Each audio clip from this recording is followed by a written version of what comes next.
Sore. Saya ada ngantuk. Jadi kalau Bapak ngantuk silakan tidur. Siang ini ada 2 bab yang diserahkan sama saya untuk dibahasnya dari kelompok standar manajemen rumah sakit. Mungkin nanti disambung oleh Pak Jody yang sisanya ya. Kalau Anda baca buku yang dipegang di sini, apa itu? Udah banyak apa gitu ya. Saya coba menyampaikan. Jadi kalau pada kelompok manajemen itu ada kelompok pelayanan berfokus pada pasien dan ada kelompok manajemen rumah sakit. Jadi kalau kelompok fokus pada pasien itu bagaimana Anda melayani pelayanan kepada pasien ya, dengan fokus pada pasien. Dan yang manajemen bagaimana manajemen mensupport supaya pelayanan itu tadi terjadi dengan baik. Selalu muncul isu begini, wah besok dokumen nggak perlu. Enggak ya. Anda besok dinilai oleh surveyor apakah patuh dengan standar dan baik standar pelayanan maupun standar profesi yang ada. Ya, memang harusnya ada dokumennya, ada panduannya supaya kami bisa melihat sesuai dengan apa yang Anda buat itu ya. Jadi tetap ada itu Pak. Walaupun besok kami tidak seperti yang kemarin duduk di meja bersama-sama Anda lihat dokumen.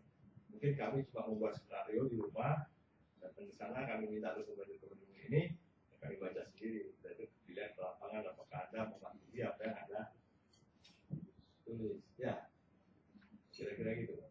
Jadi jangan izinkan orang menilai tanpa panduan, jangan menilai sesuai dengan apa yang Anda buat ya. Karena memang kita tidak menilai Anda dengan best practice, bukan dengan best practice, tapi Anda patuh nggak sama standar. Oke, ada standar pelayanan banyak ya. Standar pelayanan rumah sakit kan dibuat baik pedoman mau segala macam ada di sudah disusun oleh Kementerian Kesehatan. Kalau standar profesi oleh masing-masing profesi itu yang sebenarnya harusnya dipatuhi. Kemudian kan Anda buat SOP pun harus payung ya, payungnya ya 2 itu tadi ya. Kalau jadi sekali lagi bahwa surveyor nanti menilai apakah kepatuhan Anda terhadap standar dan peraturan perundangan yang berlaku.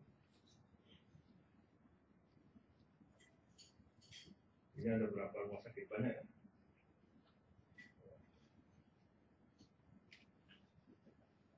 Oke.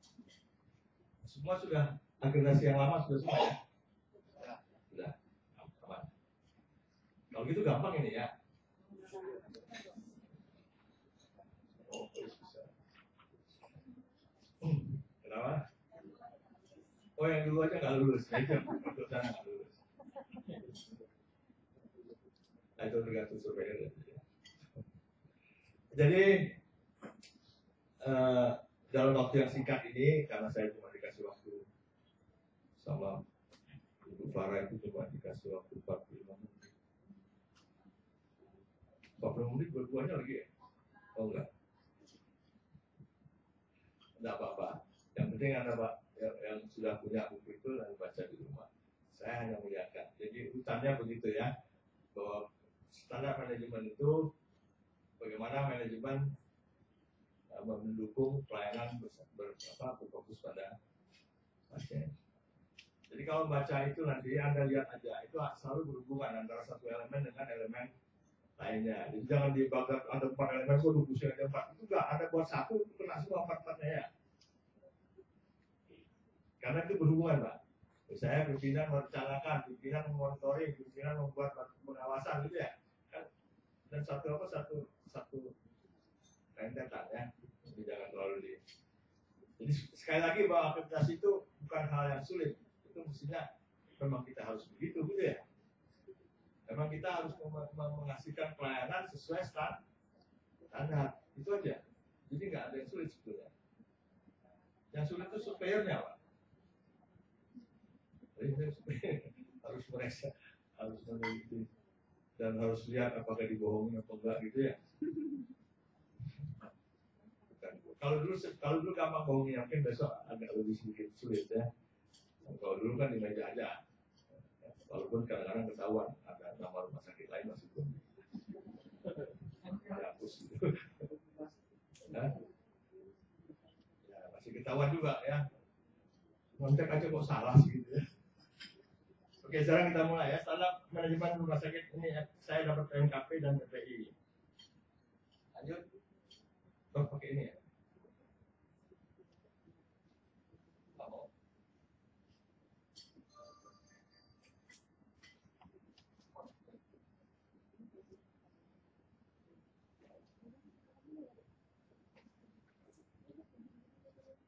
Ini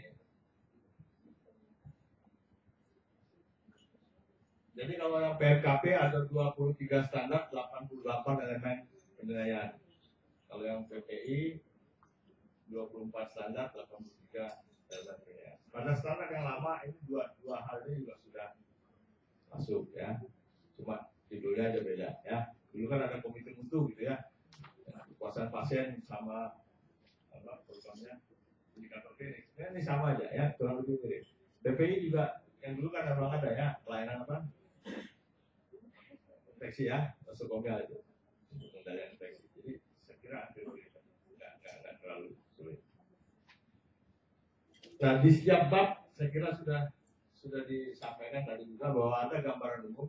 Jadi kalau ingin tahu apakah bab itu apa, gambaran umumnya dibaca dengan baik ya. Mbak, saya mohon maaf itu karena diterjemahkan dari kadang-kadang bahasa Indonesia masih nggak lurus ya. Jadi nggak apa-apa. Nggak apa. Agak sulit, agak ada yang beberapa itu. Tapi nggak secara umum bisa dimengerti. Jadi ada gambaran umum, ada standar, ada maksud dan tujuan, ada elemen penilaian. Itu setiap bab ada begitu ya. Dan di setiap standar nanti ada maksud dan tujuan dari standar tersebut. Dan sarannya adalah dibaca itu dengan baik, karena kalau enggak Anda nggak mengerti maksudnya standar itu, gitu ya. Saya nggak akan ngambil contoh semua, karena memang kalau ngambil contoh semua itu butuh waktu untuk satu berapa jam tuh biasanya. Kalau workshop itu kan 1 hari penuh untuk satu bab ya. Sekarang bab 1 mengenai ya 23 tahun. Jadi kira-kira anatominya seperti ini yang 23 standar 88 parameter itu aja. Ada PMKP 1, PMKP 11, 12, 13 sampai PMKP 11.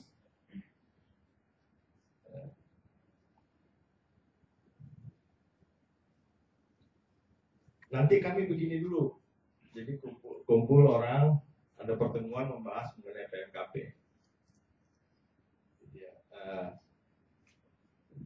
dalam pertemuan itu ada yang presentasi, direktur utama presentasi ya, direktur atau direktur utama. Jadi yang orang yang paling top di dalam rumah sakit itu. Maksud pertemuan ini agar supaya mengetahui tentang pelayanan yang tersedia di rumah sakit, mengetahui perencanaan, implementasi, monitoring dan evaluasi program peningkatan mutu. Kemudian agar supaya juga mengetahui proses yang digunakan rumah sakit untuk mengumpulkan, menganalisis, menafsirkan dan menggunakan data untuk memperbaiki pelayanan dan keselamatan pasien. Kemudian agar supaya dapat mengetahui kegiatan peningkatan mutu dan keselamatan pasien melalui penggunaan data untuk mengolah risiko. Agar membantu supaya menetapkan scoring, dan yang terakhir agar supaya dapat mengetahui pelaksanaan program MDP.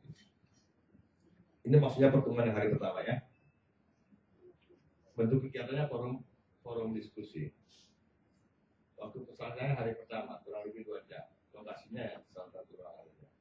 Satu hal yang penting kalau Anda harus punya semua ini ya. Namanya dokumen peraturan perundangan yang harus dimiliki oleh rumah sakit. Pada prinsipnya sebetulnya seluruh peraturan perundangan mengenai rumah sakit harusnya punya. Ya Pak ya.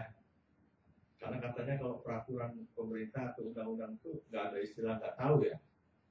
Harus tahu. Cuma kadang-kadang punya, tapi nggak di. Punya Pak, punya. Oh, bisa tunjukin, tapi nggak di.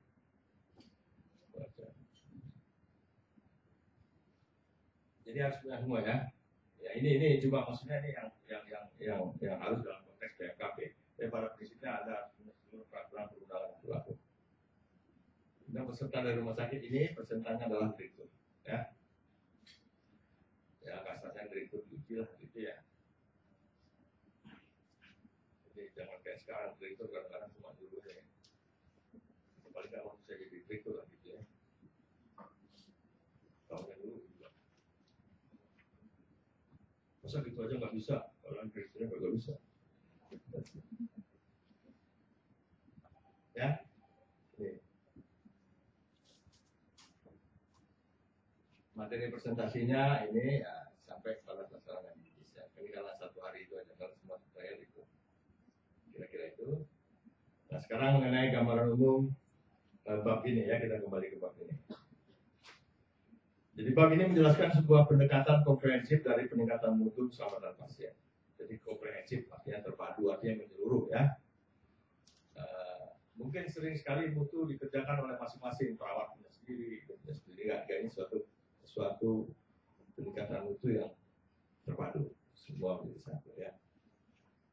Peningkatan mutu secara menyeluruh dapat memperkecil risiko pasien dan staf secara berkesinambungan. Risiko ini dapat ditemukan baik di proses klinik maupun di lingkungan fisik.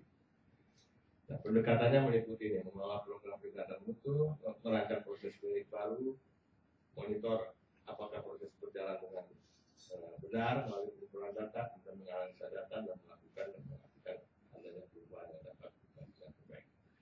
Pendekatan ini nanti dinilai dalam elemen-elemen dalam standarnya. Bagaimana proses baru itu Anda buat? Bagaimana Anda menganalisa data? Siapa? Di dalam apa? Di dalam elemen-elemen itu ada ditanyakan ya. PMKP ini menekankan pada perencanaan, perancangan, monitor, analisis dan perbaikan proses klinis serta manajemen keseluruhan dengan baik. Jadi nanti ada contoh satu lah yang disampaikan mengenai bagaimana proses merancang baru itu harus dilakukan. Sebagian proses pelayanan klinik terkait dengan satu dengan yang lain dan memang kelihatannya pelayanan klinik itu selalu terkait antara satu dengan yang lain. Jarang sekali yang sudah sendirian. Gitu ya. Ada keterikatan antara mutu klinik dan manajemen. Upaya untuk memperbaiki proses harus merujuk kepada pengelolaan yang mutu dari organisasi dengan dari Komite Peningkatan Mutu dan Keselamatan Pasien. Jadi besok komprehensifnya itu dikendalikan oleh Komite Peningkatan Mutu dan Keselamatan Pasien. Hari ini kadang-kadang Komite Mutu sendiri keselamatan pasien. Saya kira karena dua hal ini berkaitan, mungkin yang mutu dan keselamatan pasien. Yang keanggotanya terdiri dari berbagai disiplin ilmu. Nah di dalam bab PMKP ini ada subbab 1, 2, 3, 5 subbab, mulai dari kepemimpinan, rancangan proses klinik dan manajemen, pemilihan indikator penggunaan data, validasi, analisis indikator tadi, mencapai dan mempertahankan peningkatan. Ini sebenarnya berkesinambungan ya. Dari sini ini buat perencanaan PMKP, kemudian bagaimana merancang proses klinik yang baru, bagaimana Anda memilih atau mungkin memilih indikator untuk penilaian, dan bagaimana memvalidasi data tadi, dan yang lain bagaimana kita mempertahankan peningkatan yang sudah dicapai.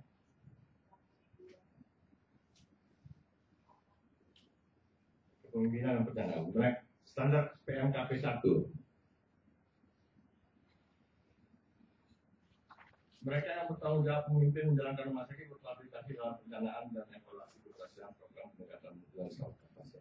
Jadi pada prinsipnya sebetulnya pemimpin yang dimaksud di sini baik direktur, pengelola maupun pemilik itu terlibat di dalam proses peningkatan mutu dan keselamatan pasien.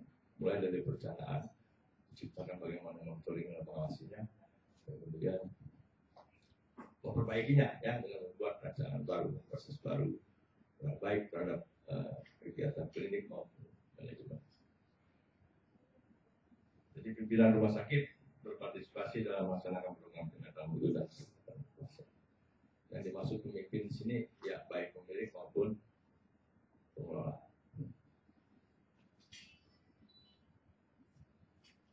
Jadi maksud tujuannya dari PMKP 1 ya ini ya, kemungkinan perencanaan esensial jika sebuah rumah sakit memulai dan melaksanakan kegiatan mutu dan mengurangi risiko terhadap pasien dan staf. Kemungkinan dan perencanaan datang dari pemilik rumah sakit bersama-sama dengan pengelola sehari-hari kegiatan klinik dan manajemen. Pemimpin bertanggung jawab penuh terhadap peningkatan mutu keselamatan pasien. Jadi pemimpin memiliki rencana peningkatan mutu dan keselamatan pasien dan segera secara reguler menerima laporan tentang pelaksanaan program. Jadi tadi PMKP standar ini, standar PMKP 1 ini mengharuskan kita untuk rumah sakit menyusun rencana peningkatan mutu dan keselamatan pasien. Dalam menyusun rencana itu ada keterlibatan langsung pimpinan rumah sakit. Ya, jelas ya. Gampang kan nyiapin pekerjaan sekarang juga ada ya. Ini elemennya. Nanti kita nilainya kan elemen gini ya.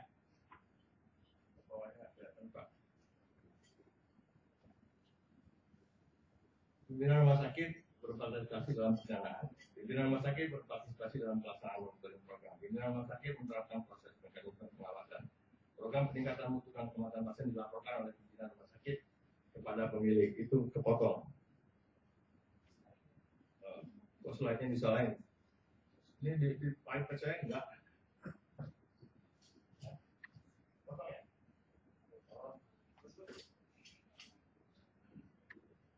File buat salahin. Jadi kalau Anda lihat ini, 4 ini kan berhubungan semua ya. Dari merencanakan, memonitor, mengawasi, kemudian melaporkan ya. Jadi jangan dibacanya 4 gitu loh. Kalau Anda merencanakan, Anda merancang bagaimana monitornya, bagaimana mengawasinya, kemudian melaporkan kepada pemilik rumah sakit. Ini kan elemennya ya. Satu standar ini. Jadi mari kita sih. Ya. Mudah tapi jangan dimudah-mudahan, itu aja ya. Sebetulnya mudah baca. Ini cepat.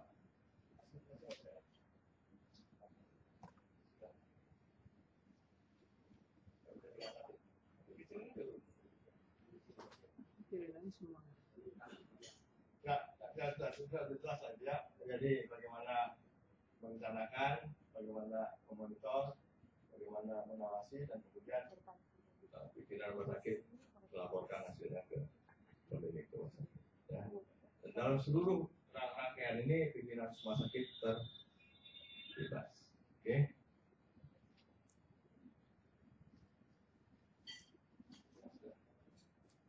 Ini standar yang lainnya, pimpinan memberikan proses menjadikan prioritas untuk melakukan evaluasi, pimpinan memberikan bantuan teknologi. Jadi memang kalau Anda baca di PMKP 1 itu 1 sampai berapa isinya pimpinan, mulai dari merencanakan, menyiapkan uangnya, ya.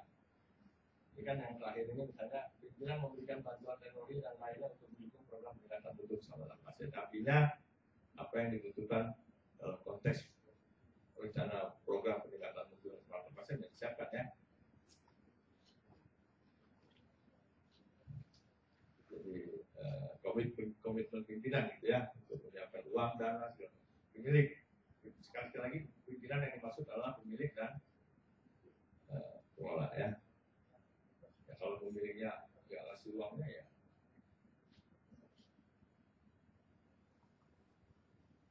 Oke. Kalau langsung tanya aja ya kalau mau tanya, nggak ada pakai moderator, tanya aja langsung ya. Mumpung masih ingat gitu.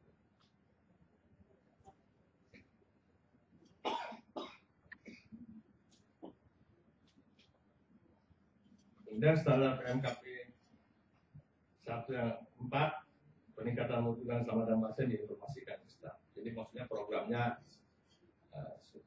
seluruh staf. Isinya kok dalam rangka menyusun rencana tadi pimpinan berkolaborasi dengan seluruh karyawan ya apa yang dikerjakan.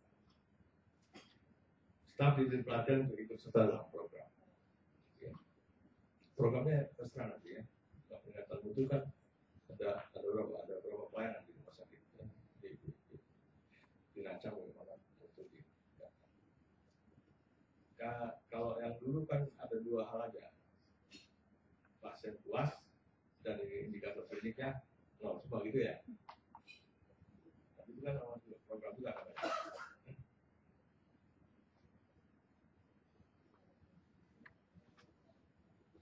Oh, itu begitu ya.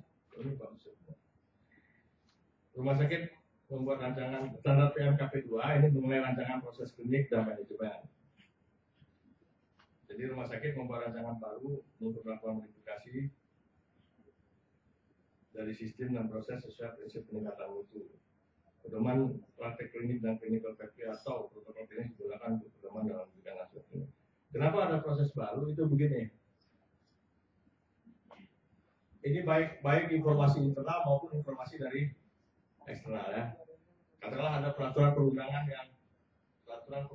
yang mengharuskan Anda berubah, Anda buat proses baru. Atau ada temuan baru di tempat lain, atau ada rumah sakit lain melakukan hal yang lebih baik, Anda membuat merancang proses baru di rumah sakit Anda. Ngerti maksudnya ya? Kenapa? Jadi atau memang ada kejadian di rumah sakit yang mengharuskan Anda melakukan perubahan sistem, ya. Jadi memang akhirnya kemudian memang dalam konteks peningkatan mutu keselamatan pasien ini, ya itu tadi ya, kalau ada KPD, KNC, itu harus dianalisa sebagai lepas sehingga Anda nanti belajar dari sana apa yang harus diperbaiki. Tapi perbaikan atau perubahan proses ini tidak harus menunggu kejadiannya ada di rumah sakit Anda, ada di luar juga bisa Anda pakai sebagai rujukan untuk melakukan perubahan di dalam rumah sakit. Intinya memang rumah sakit harus setiap saat meningkatkan mutu pelayanannya. Kan kalau mutu itu cuma berarti lebih baik dari hari kemarin gitu ya, betul nggak? Mutu, meningkatkan mutu berarti kita selalu lebih baik dari hari ini atau hari kemarin ya. Walaupun di Indonesia ada paradoks di situ ya, semua yang baru selalu lebih bagus ya. Jakarta baru bagus ya, agak lama dikit susah gitu ya. Semua mulai argo gede, argo apa, awalnya bagus ya, lama dikit susah. Makanya istri baru di Indonesia laku keras. Karena baru tadi ya. Harusnya kan yang lama itu selalu lebih baik mestinya ya. Karena mutunya makin hari makin baik. Kalau saudara juga, dok ini hotelnya baru dok. Kalau dikasih hotel baru kan masih belajar semua ya. Yang apa yang melayani kan mesti gitu ya. Tapi faktanya yang baru memang lebih bagus. Mungkin barang di Indonesia aja. Harusnya mutu itu memang selalu lebih baik dari yang kemarin. Oke. Rancangan proses baru ini juga ya bisa dari pengalaman orang lain. Ya, jadi maksudnya pengalaman rumah sakit lain ya. Bagaimana proses klinik atau proses manajemen diselenggarakan untuk kita merancang ulang apa yang ada pada rumah sakit kita. Ini yang dilihat, ada nggak hal itu dilakukan oleh rumah sakit. Nah, katanya rancangan proses yang baik itu kalau memenuhi berbagai aspek ini tadi ya, bahwa konsisten dengan misi rumah sakit, memenuhi kebutuhan pasien, ya, ada A sampai I ya. Menggunakan informasi dari kegiatan peningkatan mutu, mengintegrasikan dan menggabungkan berbagai proses dan sistem. Ya, artinya rancangan proses yang baik memperhatikan aspek-aspek itu. Gak perlu saya baca satu-satu kan ya? Iya Pak. Gak keluar lagi satu-satu. Tapi artinya nanti Anda baca sana, jadi aspek ini memang harus diperhatikan dalam konteks melakukan perubahan apa? Perubahan proses ya. Tapi intinya rumah sakit harus karena mau nggak mau Anda selalu berhubungan dengan kemungkinan merubah sistem pelayanan Anda ya. Jadi jangan lagi pakai kata zaman dulu atau profesor dulu. Oh, dari dulu juga gini nggak apa-apa juga. Ya Pak ya. Ada nggak tuh orang tua kita?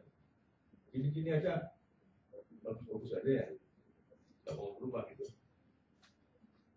Jadi faktanya kita harus berubah, ya. Selalu ada yang baru, selalu ada kekeliruan yang mungkin tidak.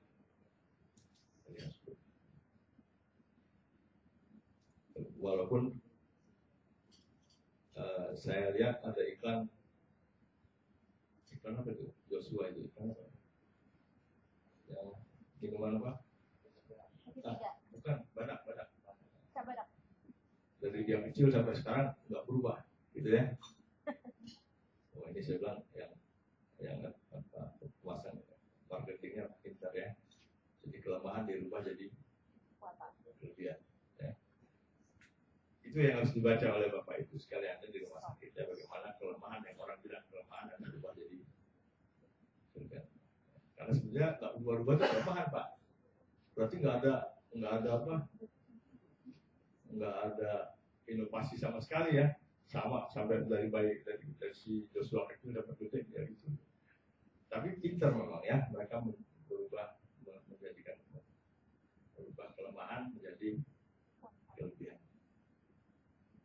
Nah, itu rumah sakit juga harus pemasarannya marketingnya bagian pemasarannya harus pintar mengelola hal seperti itu.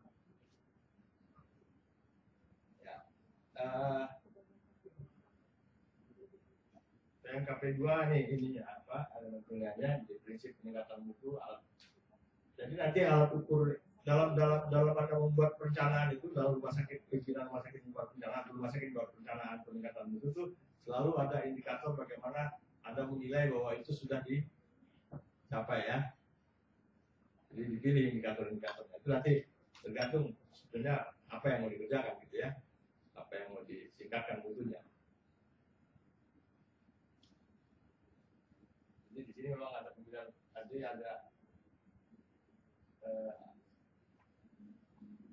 ada parameter yang untuk mengukur ya. Kita sekarang sudah lupa itu bahwa apalagi kalau nulis visi, Anda nulis visi tapi pas ditanya parameter indikatornya apa nggak tahu. Jadi kalau nggak tahu ya bagaimana tahu bahwa Anda sudah mencapainya ya.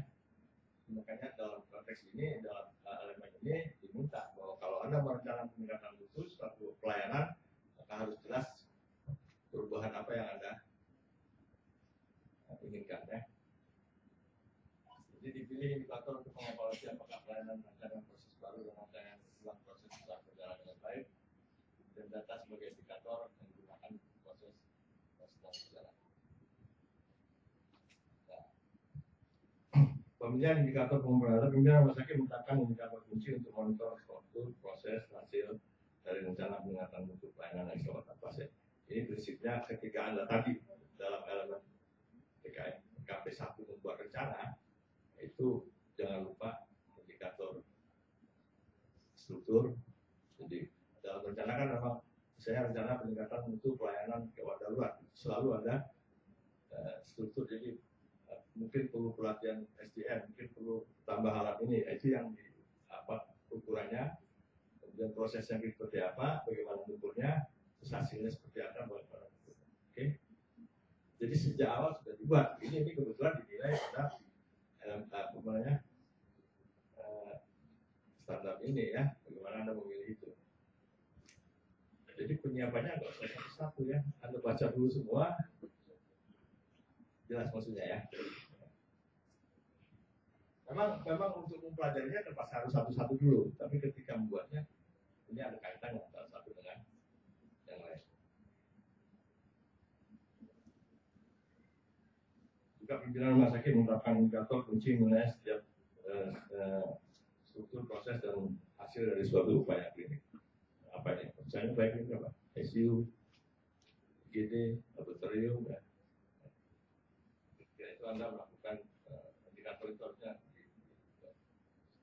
ada indikator yang cukup bagus yang dipakai. Sekarang ini standar pelayanan minimal ya. Ada berapa ukuran-ukuran yang dibuat di situ.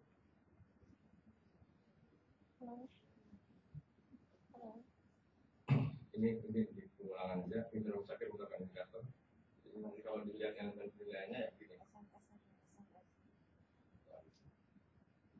Pimpinan masih menetapkan area sasaran dari PMKP penilaian. Ada sasaran ini dibaca nanti di sini ada mana yang jadi apa yang akan dikembangkan, akan ditingkatkan mutunya gitu ya. Dari situ baru ditentukan indikator apa yang dipakai. Hasil penilaian disampaikan pada pihak terkait dan secara berkala kepada pimpinan. Saya kira sama aja. Jadi pimpinan departemen ini menetapkan indikator di area yang disebut dari A dari 1 sampai 11, 1 sampai 11 itu yang ini kurang-kurangnya 5 nggak salah. Jadi ada 11 apa namanya upaya klinik yang bisa dipakai untuk mencari indikator mengukurnya.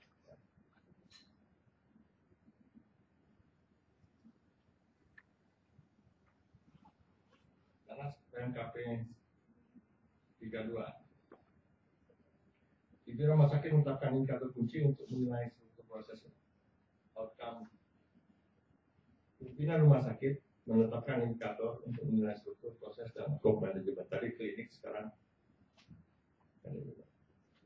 Pimpinan rumah sakit menetapkan indikator kunci untuk menilai setiap sasaran keselamatan pasien internasional. Jadi ini akan kurang lebih sama dengan kelompok sasaran keselamatan pasien. Tadi dibuat indikator untuk menilai upaya klinik.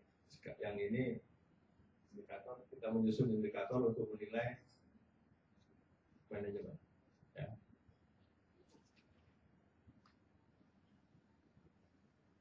Barangkali di situ ada di dalam punya ada saya buat di dalam transparan ini ada beberapa yang harus kayak tadi ya. Ya tadi klinik kan ada 1 sampai 11, manajemen juga ada. Apa aja pilihan indikator yang dibuat. Jadi intinya sebetulnya ketika Anda merencanakan peningkatan mutu dan keselamatan pasien, itu sekaligus Anda membuat bagaimana Anda menilai itu dicapai apa tidak. Jelas ya? Oke. Jadi Anda buat parameternya. Apa yang mana yang mau ditingkatkan mutunya itu yang dibuat parameternya ya. Jelas. Misalnya peningkatan mutu pelayanan laboratorium, berarti kan ada ukuran ya. Apa yang dibuat, apa yang harus Anda buat, nanti indikatornya apa indikatornya misalnya dalam manajemen, dalam struktur. Mungkin ketika Anda meningkatkan pelayanan laboratorium perlu alat apa dalam struktur ya indikatornya bahwa itu tersedia gitu ya. Dan kemudian pada proses dilaksanakan gimana indikatornya. Misalnya prosesnya pemeriksaan itu harus sekian jam. Pada hasil ada nggak toleransi Anda kesalahannya berapa persen gitu ya? Jelas maksudnya? Nggak jelas ya nggak apa-apa. Memang Anda kesini kan cuma untuk dibuat usul. Dan paling tidak Ibu Sophie sudah tahu bahwa di masing-masing rumah sakit sudah ada 1 orang yang bertanggung jawab tentang ya. Ya. Itu standar PMKP 33 itu kok pakai pasien internasional. Oh enggak, itu namanya international patient safety goal istilahnya itu Pak. Sasaran keselamatan pasien internasional. Yang 6 itu pada kelompok sasaran keselamatan itu IPSG, International Patient Safety Goal. Jadi memang internasional. Ya. Ada 6 apa sasaran. Yang apa identifikasi, yang salah apa tempat orang, tempat asal, tempat. Ada 6 sasaran itu. Ada Pak di kelompok 3 Pak. Ya, itu maksudnya. Enggak International Patient Safety Goal itu diterjemahkan dari situ. Jangan mengira bahwa ini kebetulan memang hampir mirip dengan PCI, tapi bukan berarti Anda mau diteliti dengan gaya PCI ya. Di kami nanti kan masih ada, nggak tahu siapa sudah disampaikan belum pada lulus dasar ada ya. Kalau PCI kan nggak ada lulus atau tidak. Terus kita masih bertahap ya. Jadi nggak usah khawatir. Kalau perlu malah lebih cepat Anda pakai yang ini lebih bagus ya. Kalau supirnya juga masih belajar. Pandai-pandai melihat kesempatan loh ya. Kalau sekarang anak mati duluan itu supirnya juga belajar, nggak bisa ngajarin supirnya malah. Oke. Kan belum pernah supir dengan kayak baru kamu ya. Artinya masih belajar dong. Ya, mungkin lebih cepat lulusnya atau lebih cepat gak lulus ya karena dia nggak tahu kan. Oke. Nah kemudian yang ini yang subbab ini mengenai validasi, analisis dan indikator penilaian. Validasi ini maksudnya semua data harus divalidate, harus diapa? Ya, bukan diupdate tapi betul atau enggak gitu loh. Nah, validasi ya. Ada nanti ini. Jadi orang PMKP 4 orang dengan pengalaman, jadi harus ada orang yang punya pengetahuan tentang mengolah data ya di rumah sakit. Ya bisa aja dokter dengan pendidikan apa? Epidemiologi, statistik ya. Ada. Atau sekarang teman-teman IT ya. Saya nggak tahu ya ada. Cuma yang diminta di sini orang dengan pengalaman dan keterampilan cukup mengumpulkan dan menganalisis data secara sistematik. Jadi ada orang ini, gitu ya. Ini ada orang. Referensi analisis sesuai dengan proses yang sedang dikaji dan sesuai dengan kebutuhan rumah sakit.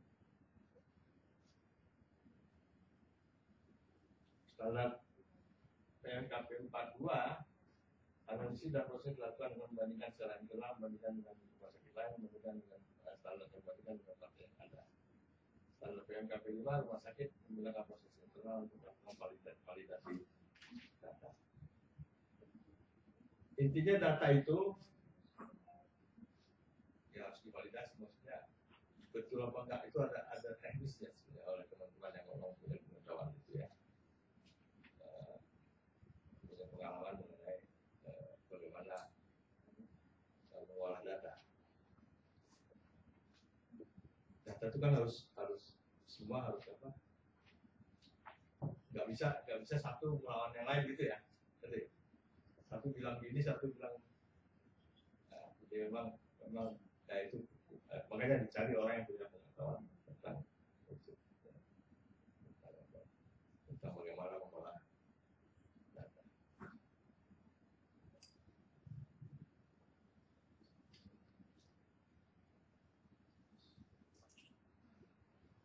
PMKP 51 Pimpinan rumah sakit menjamin bahwa data yang dipublikasikan dan ditempatkan di website dapat dipercaya. Rumah sakit menggunakan proses untuk melakukan verifikasi dan pengolahan data. Jadi yang PMKP 51 ini artinya kalau data sudah muncul di website itu berarti sudah divalidasi, sudah di apa namanya data betul gitu ya. Walaupun di rumah sakit kadang-kadang data tempat itu jumlah tempat itu aja bisa. Tanya sama sini sekian, tanya sama ini sekian gitu ya. Ya itu yang harus divalidasi. Tadi ada orang yang melakukan validasi itu. Berapa sih yang betul ya? Betul kan ya? Mendaftar tempat tidur aja tanya sama waktu datang di kamar terbang dijemput tanya sekian, nanti sampai rumah sakit tanya lebih celaka lagi kira-kira sekian. Kira-kira ya. Terus kalau nggak dilurusin marah lagi.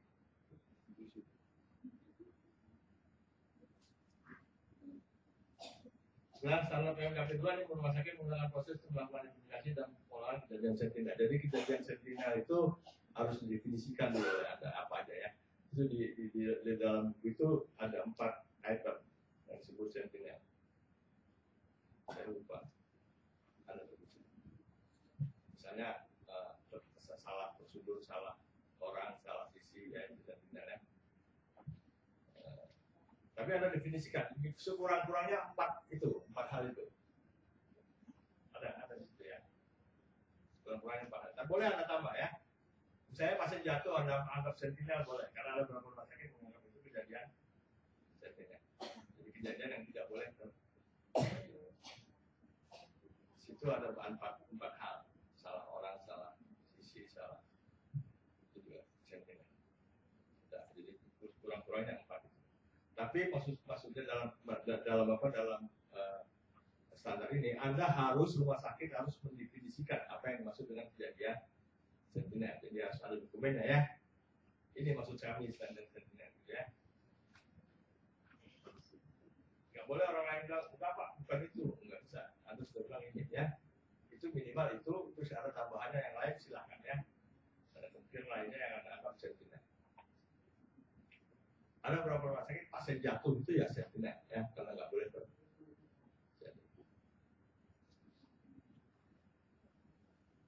Definisi itu. Kemudian sini dilakukan analisis jika data menunjukkan adanya variasi dan kecenderungan dari KTP, rumah sakit mintakan proses untuk melakukan komunikasi dan masuk KIC. Jadi ini sama dengan yang lalu bahwa harus ada apa namanya upaya untuk laporan KTD dan KIC. Ya. Supaya ini bahasanya dilakukan analisis. Memang harus ada analisa kalau ada KTD, ya. Analisa kalau ada KIC. Semua untuk pembelajaran yang nanti kembali ke yang atas tadi. Dengan data itulah Anda melakukan proses perubahan sistem, ya, baik manajemen, sistem manajemen maupun sistem pelayanan supaya ini. Sudah supaya saya memang nggak usah jelasin. Orang katanya cuma overview aja. Saya paling tidak Anda sudah terekspos dan besok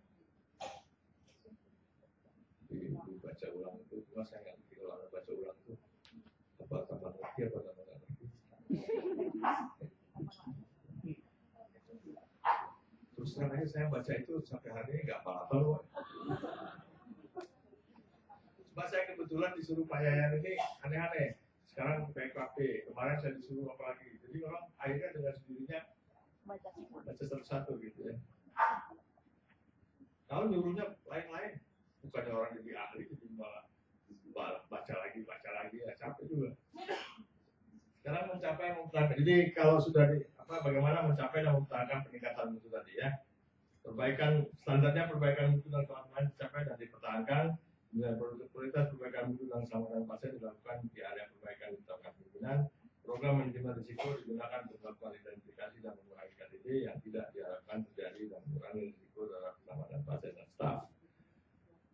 Ini bahasanya aja yang rumit, tapi intinya sebetulnya bagaimana Anda melaksanakan program peningkatan mutu dan keselamatan pasien. Setelah itu dicapai, bagaimana mempertahankannya, gitu ya. Jelas. Di sini memang agak beda dengan yang standar lama. Standar lama itu lebih harus gini. Ini nggak mesti ya. Karena memang ada yang dicerita sama kami. Ini yang diselesaikan, yang kami kerjakan ya. Jelas. Oke. Sampai sini ada yang tanya dulu. Baru ke ini. Masih lama ya? Ini kamu masih satu bab lagi, kamu bilang udah lagi. Ada pertanyaan Pak? Hah? Ya, oke. Ada pertanyaan? Ada dua hal ini. Pertanyaannya kalau nggak ngerti atau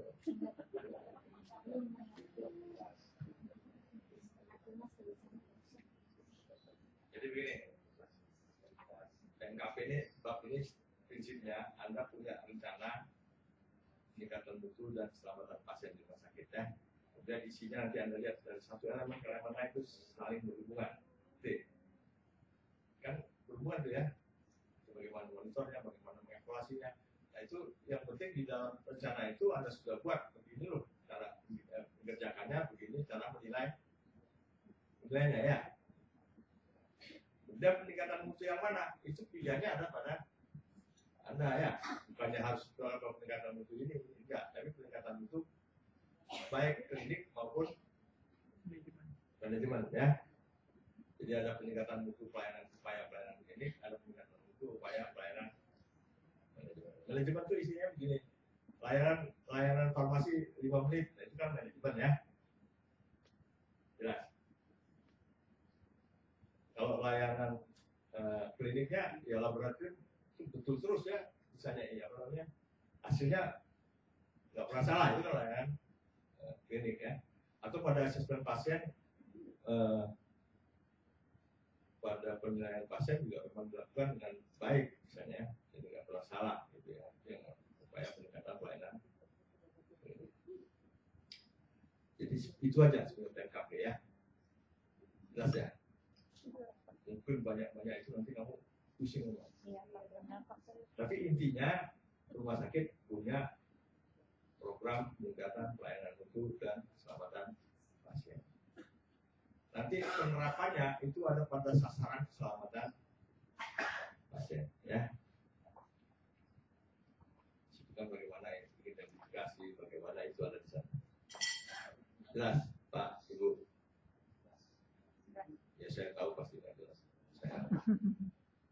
Saya udah sudah tahu betul baca itu. Orang ikut menerjemahkan itu tetap aja nggak ngerti. Bukan nggak ngerti.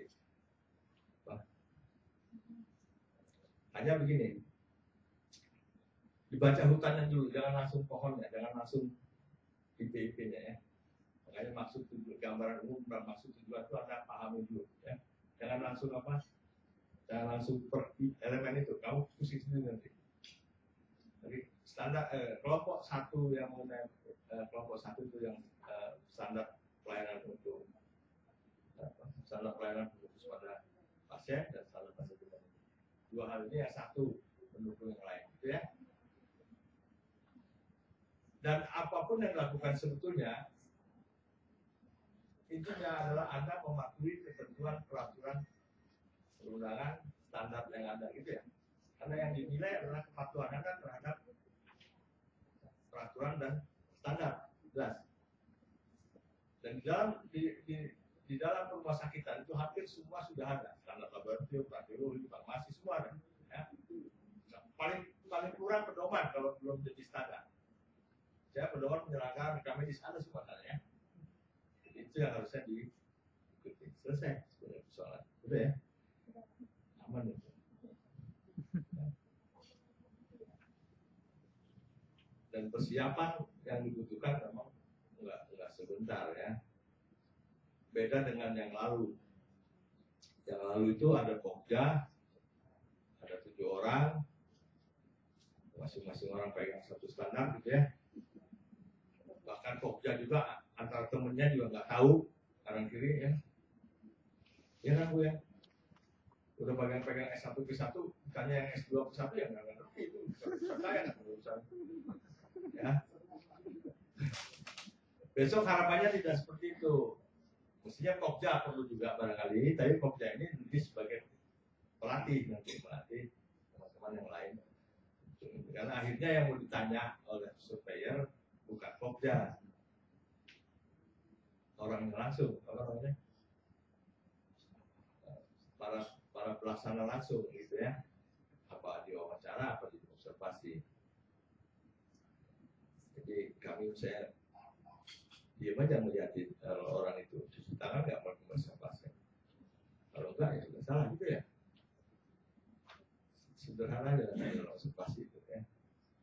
Kalau diwawancara biasanya pintar semua. Bagaimana cuci tangan? Pokoknya apa gitu ya. Tapi nggak dikerjain.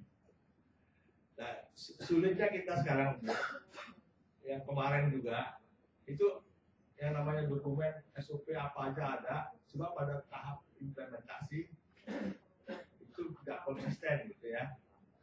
Nah, pada besok ini ya itu harus konsisten. 5 orang perawat kalau periksa pasien ya konsisten, jelas ya. Kalau cuma satu yang betul ini berarti nanti kalimat dapat 0. Sekarang bab 2 ini pengendalian dan pencegahan dan pelayanan infeksi. Saya kira ini gampang aja karena kebetulan yang lama juga sudah ada ya. Tujuan daripada PPI ini adalah mengidentifikasi dan menekan risiko infeksi. Jadi memang begitu ya.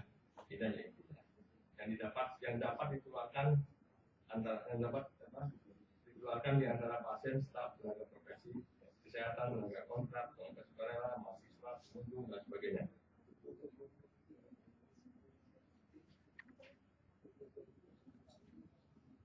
Ini kira-kira gambar umumnya ya.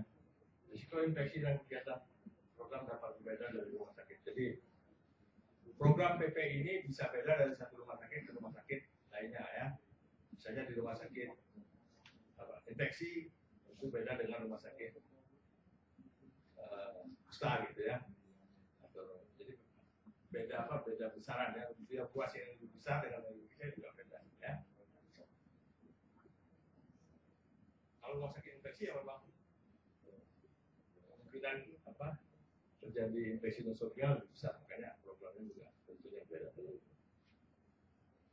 Tergantung jumlah pasien, tergantung besarnya, tergantung geografisnya ya. Mungkin kalau tanya di pegunungan sejuk barangkali juga beda dengan yang di tempat di pantai gitu ya. Jumlah pegawai juga pengaruh juga.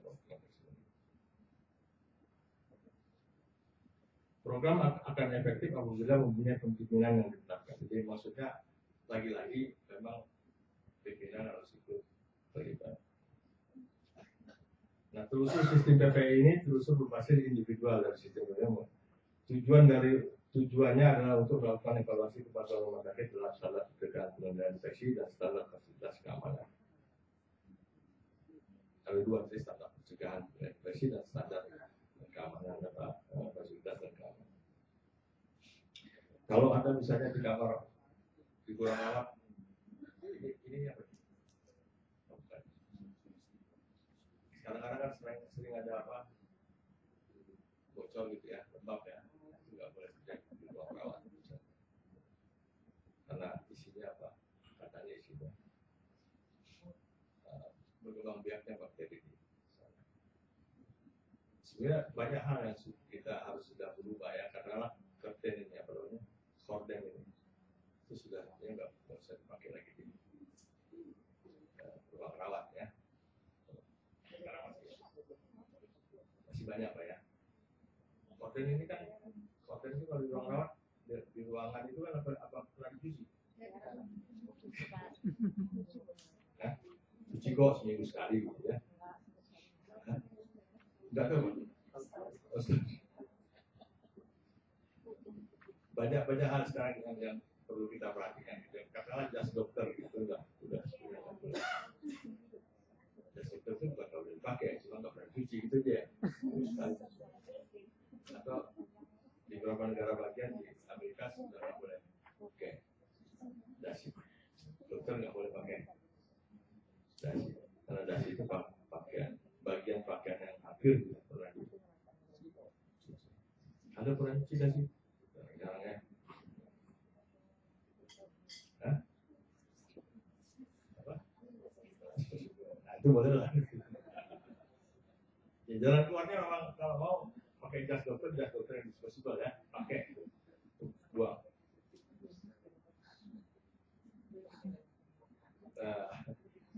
Tapi memang belum ada aturannya, cuma disarankan aja. Belum ada, kalau mau lihat aturan belum ada aturannya. Nggak ada aturannya. Jadi ya PPI, jadi nanti kita lihat kepatuhan rumah sakit terhadap standar pencegahan infeksi dan standar fasilitas.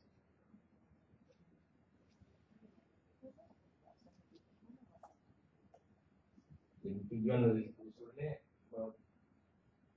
mengetahui proses PPI di rumah sakit, mengevaluasi kepatuhan rumah sakit dalam PPI dan standar KMK ini manajemen fasilitas kesehatan untuk mengidentifikasi masalah PPI yang bukan dilakukan bisa lebih lanjut untuk menentukan langkah.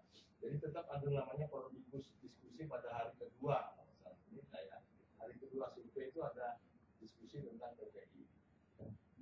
Siapa yang menyampaikannya? Biasanya ketua komite pencegahan pengendalian infeksi rumah sakit. Jadi sekali lagi yang diperlukan dia punya ini ketentuan ini. Nah ini cuma ketentuan dalam konteks PPI. Tapi sekali lagi saya ingatkan bahwa rumah sakit harus punya seluruh peraturan perundangan ketentuan mengenai rumah sakitan. Sekarang sih gampang ya, tinggal download saja di mana. Buka di Kementerian Kesehatan juga ada, di PSI juga kadang-kadang ada peraturan-peraturan. Kalau yang belum diundur berarti bukunya masih dijual gitu ya.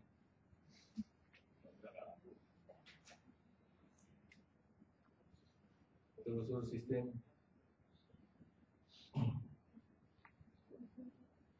pesertanya ya semuanya staf klinik, staf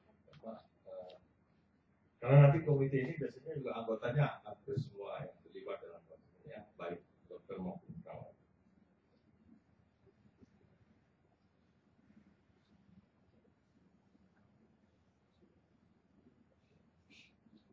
Jadi sebelum dimulai biasanya kumpul dulu, kemudian ketua komite PPI-nya akan menyampaikan apa yang sudah dilakukan. Ya, ini ya. Sebenarnya kalau tadi hari pertama direktur, hari kedua ketua komite PPI. Materinya tentang PPI rumah sakit dan isolasi dan hygiene dan proses program kita. Supaya yang ikut semua supaya.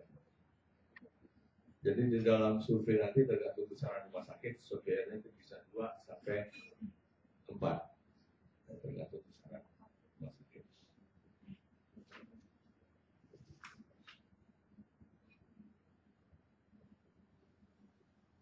Nah, ruang lingkup bahasan biasanya ini identifikasi kekuatan dan masalah potensial dan pendidikan, tindakan yang dilakukan untuk menyelesaikan masalah yang ditemukan dalam proses pendidikan, belajar kepatuhan rumah sakit terhadap standar dan masalah pendidikan pengendalian yang menimbulkan penyelesaian pendidikan. Bab 2 PPI ini terdiri dari 6 subbab, mulai dari program pembimbingan koordinasi, fokus dari program sudah isolasi, teknik pengamanan dan pengrajin, integrasi program dengan peningkatan motivasi pengalaman pasien dan pimpinan staf tentang program. Kalau dibaca ini tetap ada yang namanya kepemimpinan dan koordinasi, tetap ada yang keterlibatan komitmen dari pimpinan, ya. Paling tidak membentuk komite dengan pengendalian dan pembinaan. Nah, standar PP1 satu atau lebih individu mengawasi seluruh kegiatan pencegahan dan pengendalian infeksi. Individu tersebut mempunyai kualifikasi dalam praktik pencegahan dan pengendalian infeksi melalui pendidikan, pelatihan, pengalaman atau sertifikasi. Kalau nggak sekarang ada yang namanya infection prevention control plus ya, IPCN atau dulu ICN. Itu yang dimaksudnya ya. Ada ICN atau IPCN. Dan itu ada ketentuannya kalau masalah dari Perdalim ya, besaran rumah sakit berapa harus punya ICN berapa, ada standarnya. Jadi di sini nanti ada 1 atau lebih individu yang mengawasi program pencegahan dan pengendalian infeksi. Itu IPCN atau ICN. Dulu ICN namanya Infection Control Nurse, sekarang namanya IPCN, Infection Prevention and Control Nurse.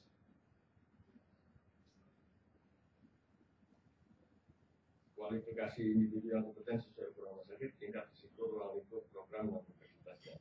Individu yang menjalankan tugas ini yang punya pengalaman dengan tugasan atau tulis dalam tugas. Jadi ada perdalim atau yang panjangnya perhimpunan. Perdalimnya perdalim perhimpunannya ada organisasinya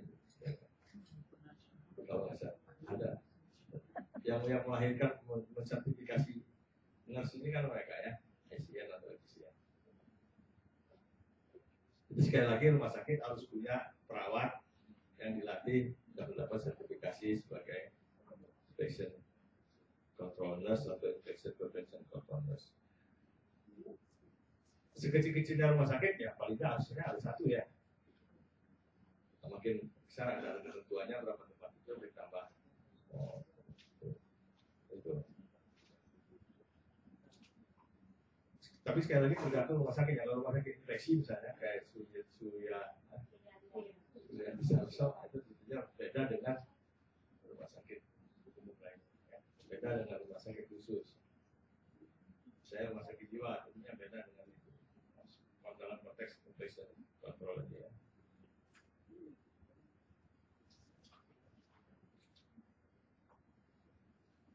Jadi standar PPI PPI 2 ini ada penerapan mekanisme informasi untuk seluruh kegiatan PPI yang melibatkan dokter, perawat, tenaga lain sesuai dengan aturan kapasitas rumah sakit. Ada penetapan mekanisme untuk koordinasi program pencegahan dan pengendalian infeksi. Jadi ada komite atau panitia PPI. Koordinasi kegiatan PPI, infeksi, melibatkan dokter, melibatkan perawat, melibatkan profesional PPI, dan melibatkan urusan rumah tangga, housekeeping, kemudian juga melibatkan tenaga lainnya sesuai aturan rumah sakit. Jadi pengendalian infeksi itu bukan cuma dokter perawat ya, itu sampai ke mana? Ke gizi, laundry, lagi, servis ya, ikut terlibat di dalam pengendalian infeksi di rumah sakit.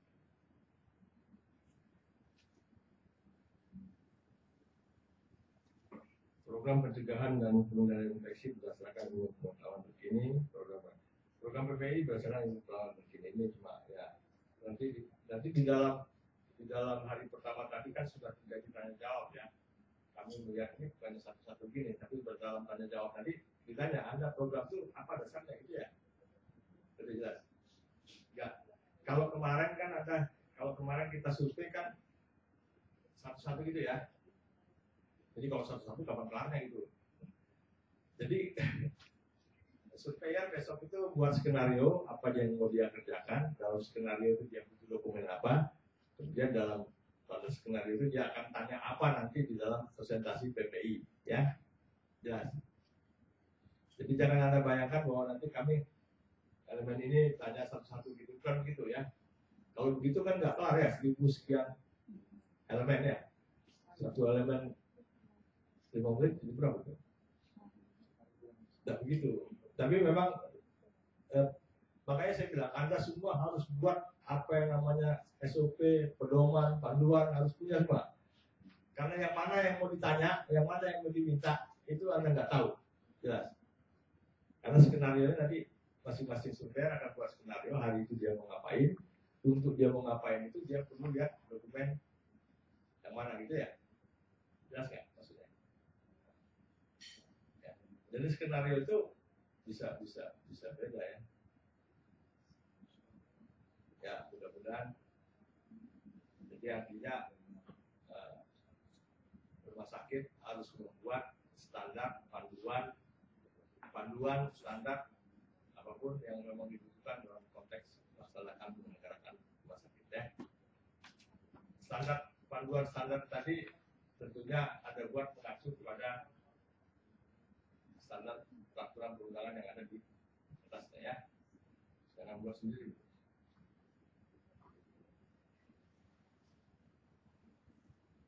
Begini ya, program PPI berdasarkan ilmu, berdasarkan standar perumahan praktek yang diakui, berdasarkan perundangan yang berlaku, dan program pencegahan pengendalian infeksi berdasarkan standar sanitasi dan kebersihan dan badan nasional atau lokal. Ini bisa ditanya pada saat proses presentasi oleh komite PPI. Ya.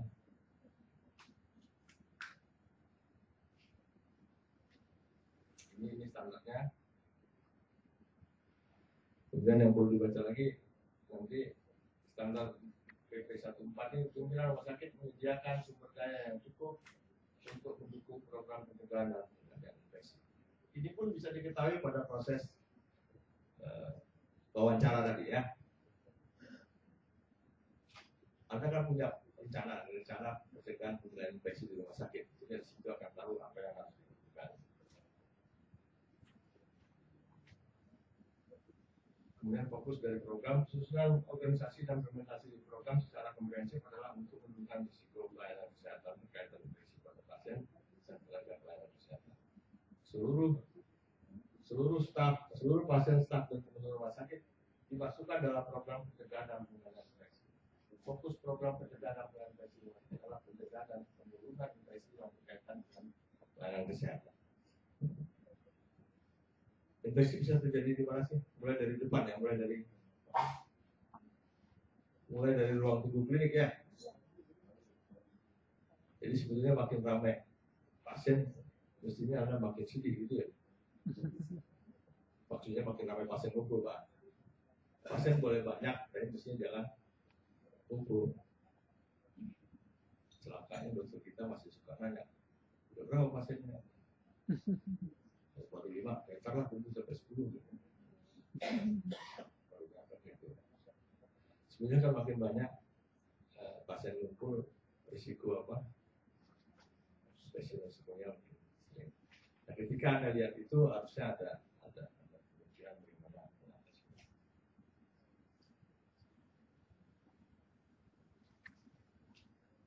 Rumah sakit mengidentifikasi prosedur proses terkait risiko infeksi dan mengatasikan strategi itu. Jadi memang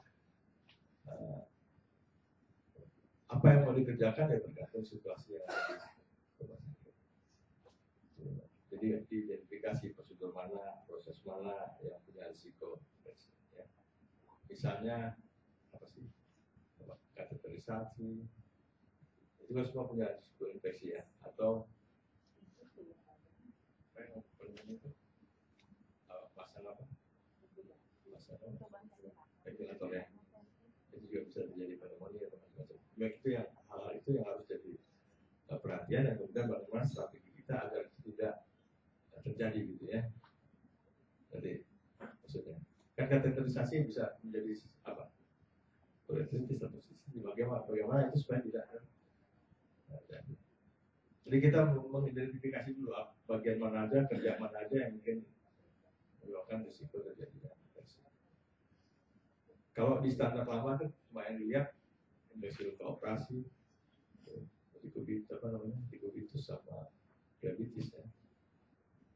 Mungkin nanti Anda harus membahasnya di rumah sakit Anda itu mana yang paling sering menyebabkan terjadinya infeksi dan apa yang harus Anda lakukan untuk itu mengurangi risiko itu.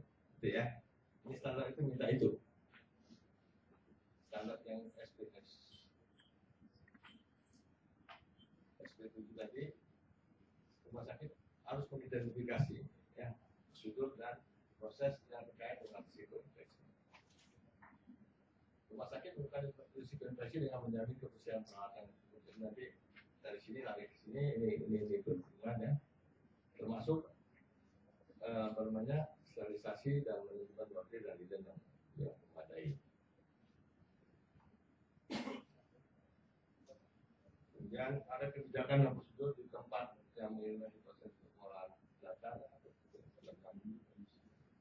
Ada kebijakan dan prosedur di tempat yang mengenai proses pengolahan alat pakai yang kedaluarsa menggunakan kondisi yang serius. Jadi rumah sakit harus punya kebijakan mana yang rius, mana yang boleh, mana yang ini ya, harus punya kebijakan. Terus bagaimana dengan barang bahan kadaluarsa ya, yang expired apa yang harus dilakukan. Jadi harus punya kebijakan. Ini ada kaitannya dengan MPO, dengan apa? Manajemen penggunaan obat kesehatan. Rumah sakit melakukan risiko infeksi dengan jadi termasuk juga rumah sakit melakukan risiko infeksi dengan pembuangan sampah yang tepat. Yang cepat loh ini. Ada yang keduanya ya, tutup segala gitu ya. Pisah antara sampah domestik dengan sampah medis ya. Ya pengolahan juga beda. Yang satu diapain. Rumah sakit harus punya kebijakan untuk pembuangan benda tajam. Sekarang benar-benar sebuah rumah sakit sudah ya apa? Pakai kontainer apa? Khusus ya untuk buat baru. Atau menggunakan apa namanya? Safety device yang kemudian sama-sama itu dia dibuang gitu. Termasuk desinfektan. Kulit amat sekali. Rumah sakit mengurangi risiko infeksi dan fasilitas yang terkait dengan kegiatan belanja makanan itu.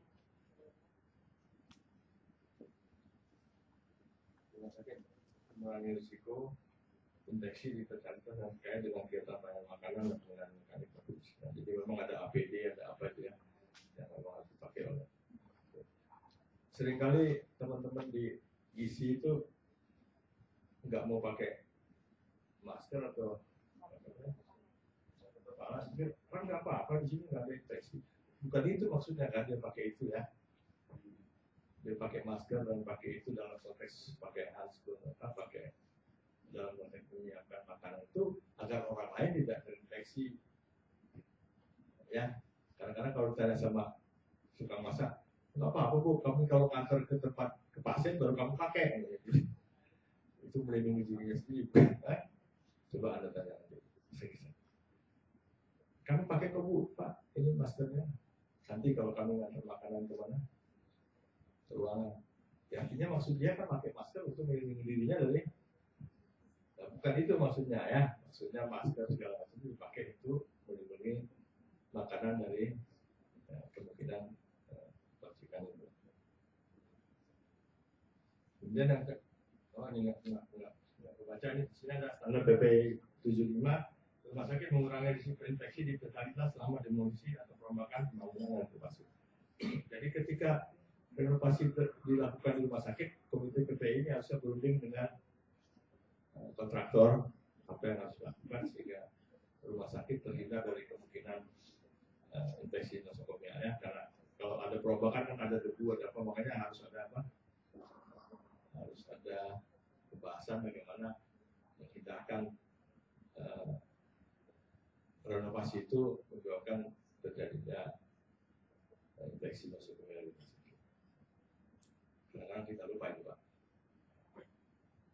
Ada bongkar ini tapi debunya kemana-mana ya.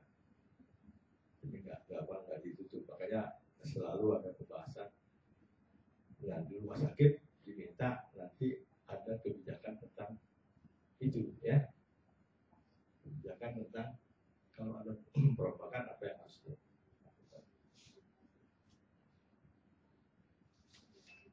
Nah, rumah sakit juga harus punya prosedur isolasi. Kalau nggak punya tempat ruang negatif jadi ada ketentuan yang harus diberikan. Kemudian ini udah sudah 5 menit lagi. Dan prosedur isolasi ini ada maksudnya pasien yang sudah diketahui ada juga infeksi menular harus diisolasi sesuai kebijakan rumah sakit. Kemudian pasien-pasien yang memang rentan terhadap infeksi juga harus diisolasi. Yang mendapat imunosupresi dan lain sebagainya. Jadi rumah sakit harus punya kebijakan tentang isolasi pasien dan punya tempat untuk isolasi pasien. Jadi ada kemungkinan tempatnya itu dalam negatif pressure atau pakai filter filter.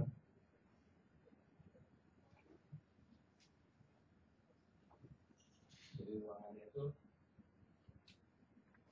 bisa negatif pressure atau ada filtrasi HEPA.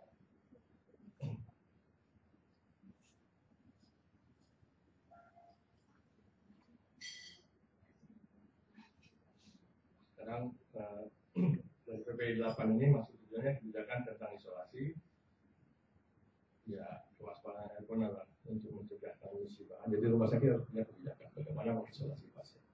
Kemudian rumah sakit sekurang-kurangnya harus punya tempat untuk mengisolasi pasien, membarier pasien itu dengan pasien lain. Oke. Standar teknik pengamanan ini hand hygiene. Yang hand hygiene tadi, jadi rumah sakit punya APD gitu ya, alat pelindung diri ya. Apa sarung tangan, apa masker, apa pelindung mata, itu sesuai dengan ketentuan daripada masing-masing aktivitas tadi ya. Kemudian integrasi program dengan peningkatan mutu. Integrasi dengan peningkatan mutu dan kualitas. Terus kemudian peningkatan infeksi terintegrasi dengan tujuan dan program. Jadi antara peningkatan mutu dan keselamatan pasien dan PPI itu sebetulnya harus terintegrasi karena hand hygiene pun ada kaitannya dengan keselamatan pasien.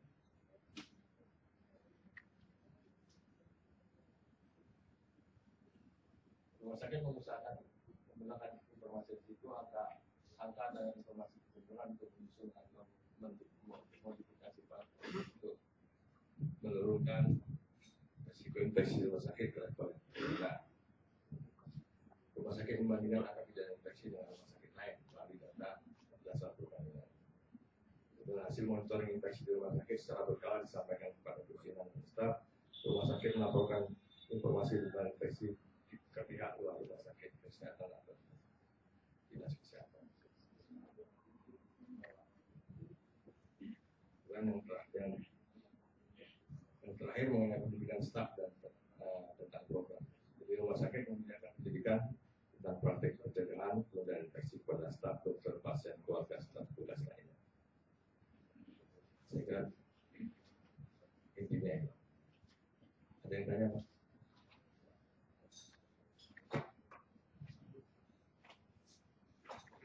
Tidak ada ya? Ya, silakan. Apa? HEPA itu kayak filter gitu. Ada kadang-kadang seperti di asing ada HEPA filter gitu yang saya sendiri belum lihat, Pak. Maksudnya fisiknya ya. Tapi bahwa rumah sakit ada yang menggunakan itu ya. Yang paling bagus sebenarnya yang negatif pressure, tapi tidak semua punya itu. Kalau misalnya untuk flu harus pakai negatif pressure. Artinya begini, yang penting buat Bapak ketahui kalau kita nggak punya, harus tahu di sekitar kita ada nggak rumah sakit. Kan di dalam asesmen pasien atau akses pasien pada standar yang dimaksud, Anda hanya melayani kita hanya melayani sesuai kebutuhan pasien. Kalau rumah sakit kita tidak memenuhi kebutuhan pasien, itu berarti harus kita kirim ke depan. Pak Jody tahu, Pak Jody, HEPA filter itu kayak apa? HEPA, high apa gitu, high carbon. Hah? Ya, artinya ada di AC kan itu, filternya ada di AC kan, kira-kira gitu, Pak. Tapi bukan filter yang biasanya itu, Pak. Ada filternya, Pak. Yang dia mengeluarkan apa gitu. Barangkali udah yang sekarang kan dipakai itu, yang sekarang dipakai oleh plasma apa? Mungkin kayak gitu, Pak. Kurang lebih gitu. Ada lagi? Oke. Jadi saya tidak berpretensi memang Anda harus mengerti hari ini. Sebab tadi, kalau kami tahu persis di setiap rumah sakit sudah ada satu orang yang terekspos dengan ini dan bertanggung jawab untuk akreditasi di depan, gitu ya. Kalau ada lagi, terima kasih perhatiannya. Assalamualaikum warahmatullahi wabarakatuh.